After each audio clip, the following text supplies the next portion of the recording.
What is up, guys? Back here again with another WTF review. This is going to be Once Bitten from 1985.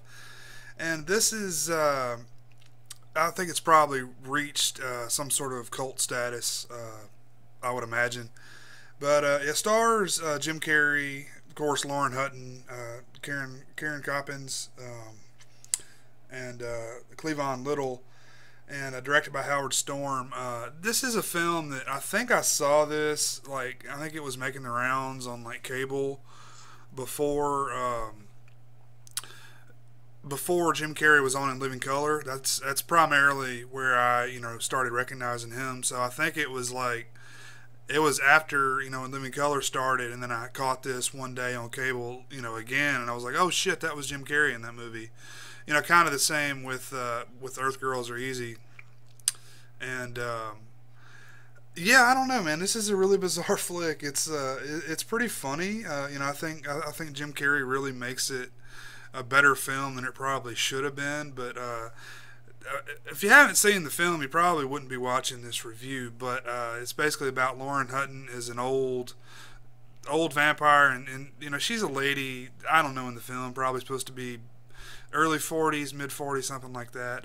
Pretty attractive for an older lady. And Jim Carrey is a nerdy dude, and it turns out that he's actually a virgin. He's like a nerdy, goofy dude who's dating Karen Coppins' character, Robin, and apparently they haven't consummated their relationship yet. So he's still a virgin, and Lauren Hutton's character needs a virgin in order to continue her life, or in order to continue to look young, apparently. So she proceeds to seduce him, and goes through that whole charade. Bites him eventually, and proceeds to turn him into a vampire. And all the humor that comes with him. The sunlight hurts, and he really comes off like he's like a goth dude.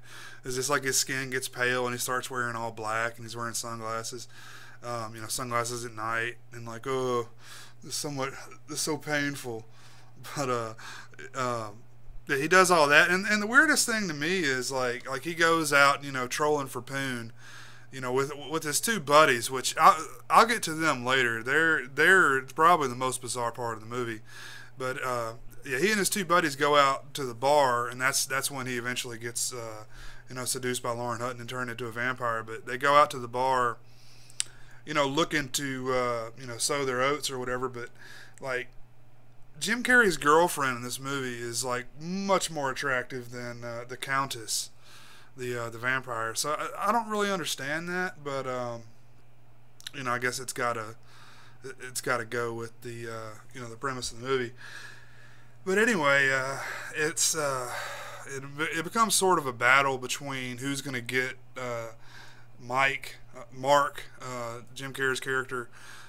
Is it going to be the girlfriend, or is it going to be the Countess? And it all squares off in this really odd scene at the it's like a costume party dance at the school. And they have a dance off, and it's really, really bizarre. I mean, I think it's really well done. It's just really fucking weird. But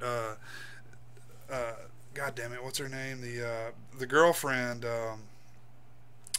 Robin. She's dressed up as Little Bo Peep, and I guess Jim Carrey was supposed to be a wolf or some shit. Anyway, they were supposed to be a couple's costume, but he goes as himself. He says he's not wearing a costume, but he's actually looks like a vampire. Everybody thinks he's a vampire. But they start dancing, and she takes off more and more clothes, for her little Bo Peep costume, and it's actually pretty well done. They do a pretty good job with that dance scene. I did enjoy that quite a bit.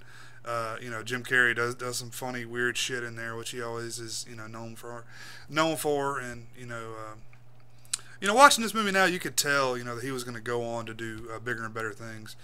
But, yeah, I wanted to mention the dance scene was really cool, really fucking weird. And the main scene I wanted to talk about, the two buddies, I think they suspect him of becoming a vampire or whatever.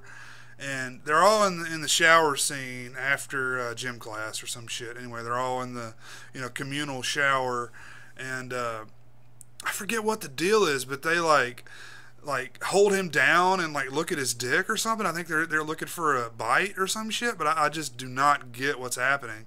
They like one of the buddies holds him back and the other one just like strips him down and looks at his dick, and this is witnessed by like everybody else in the showers, and then from that point on they're like everybody thinks they're gay, and it's it's obviously a different time. This is the 80s, where it was more acceptable to use some, homophobic slang, and they do that quite a bit. They're like, oh man, everybody thinks we're fags, man, and it's pretty funny. But I kind of think they are, man. I don't really get the deal there, but I don't know. It's that part of the movie was what made me want to do a review on it for the WTF series, but there's probably a lot more shit I wanted to mention, but it's a really bizarre flick, and I actually enjoyed it quite a bit. So not one of the more terrible reviews I'm going to be doing on here, but yeah, thanks for watching, guys. See you next time.